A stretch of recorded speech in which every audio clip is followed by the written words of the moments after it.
What should we do with hypocrisy in the church, particularly in ecclesial leaders?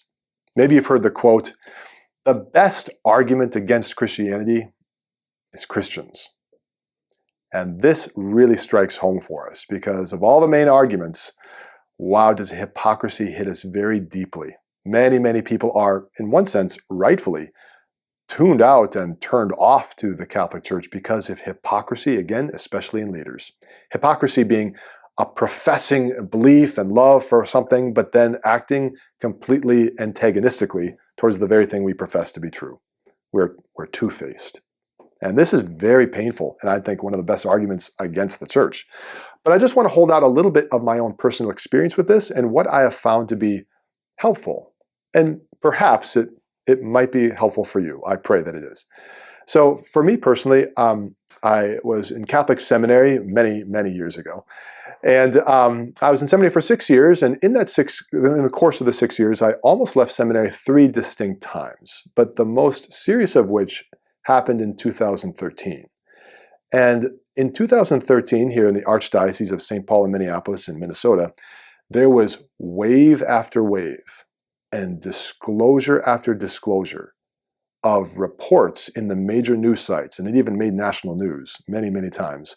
Disclosure after disclosure of many priests and their private records becoming public of various abuses, infidelities, thievery, sin of all kind, and it was hitting the news site wave after wave. And this was having an enormous effect on me. And I didn't even know if I wanted to be a priest or join forces with this local church. And so I remember coming to one of my seminary professors, telling him just that. I said, I don't know if I want to do this. I don't know if I want to join forces with this local church. And I remember he said to me something to the effect of, you know, it's good that you're angry, but don't let that anger become sinful. And I found this to be a helpful distinction. You know, anger, what is anger? Well, anger is a perception of injustice. When we perceive something to be unjust, we're like, how dare they? And rightfully, our passions are inflamed with anger, and that's actually a good response. Something is working rightly in us. But it's also possible for that good anger to become sinful anger. We can become vengeful in our anger. We can become bitter, deeply bitter in our anger. And we can become deeply unforgiving in our anger and leave in a huff. And so he just said to me, you know, it's good that you're angry, but do not let that anger become sinful. And over the years, both at that time, but then also currently, I have found a helpful, twofold key of going into the humility of Jesus, first part of the key, and his beckoning me into his own humility, second part. And so let's just take a look at an example for the example of Jesus, who is, of course, the Son of God. But when the Son of God came into this world, he became the Son of Man. And when becoming the Son of Man, he identified himself with a particular people that we know as Israel, the Israelites. I don't know if you know what Israel means, but it means the one who wrestles with God. And everyone is wrestling with God in their heart, to do good or to do evil, to be faithful or to be unfaithful. And there was, if you read the history of the Israelite people in the Old Testament, there was wave after wave, disclosure after disclosure of infidelities of the people of Israel to the loving, faithful God. And Jesus, in his great humility, identifies himself as the Son of Man and as a fellow Israelite. Furthermore, one of the great titles of Jesus, not only the Son of God, but he's also the son of David. And David was King David, great king, but he also had a past that became quite public. And his past included adultery, even murder, and he tried to hide it until he couldn't, and it became public. And Jesus Christ, the beloved Son of God, in his great humility, has the audacity to identify himself as the Son of David, even with all that baggage with that term.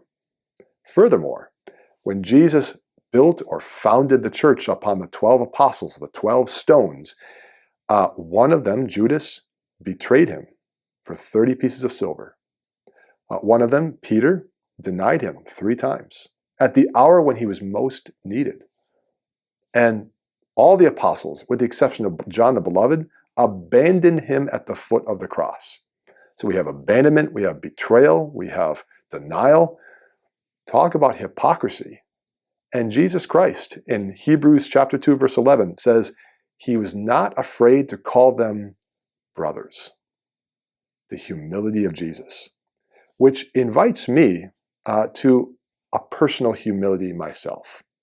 Maybe you've heard the little quote, if you try to find the perfect church and even join that perfect church, it will no longer be a perfect church because, well, you have joined it.